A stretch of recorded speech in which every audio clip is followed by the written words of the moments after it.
2026 football বিশ্বকাপের ইউরোপীয় বাছাই পর্বের জন্য স্পেনের coach Luis de la Fuente ঘোষণা করেছেন 26 সদস্যের শক্তিশালী স্কোয়াড। বার্সেলোনা ফুটবলারদের আধিপত্যের মাঝে স্পেনের দলে জায়গা পেয়েছেন 7 কাতালান তারকা। এই তালিকায় রয়েছে Pau Cubarsi, Pedri, Gavi, Fermin Lopez, Ferran Torres, Dani Olmo এবং লামিনে ইয়ামাল। স্পেনের স্কোয়াডে আরও উল্লেখযোগ্য সংযোজন হচ্ছে ব্যালন ডিওর জয়ী রদ্রি, যিনি দীর্ঘদিনের চোট কাটিয়ে ফিরেছেন এবং দলে নিজের স্থান নিশ্চিত করেছেন।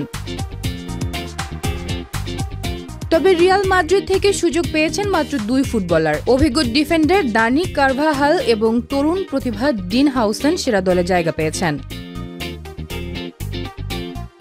স্পেনের প্রথম ম্যাচটি হবে 4 সেপ্টেম্বর বুলগেরিয়ার মাঠে, যেখানে তারা শক্তিশালী প্রতিপক্ষের মুখোমুখি হবে। এর পরপরই 7 সেপ্টেম্বর তাদের মোকাবেলা করবে তুরস্ক। স্পেনের ই গ্রুপে আরও রয়েছে জর্জিয়া, যা প্রতিযোগিতাটিকে আরও রোমাঞ্চকর করে তুলবে। এই শক্তিশালী স্কোয়াড স্পেনকে ইউরোপীয় বাছাই পর্বে বিজয়ের দিকে এগিয়ে নিতে সক্ষম হবে বলে আশা করা হচ্ছে।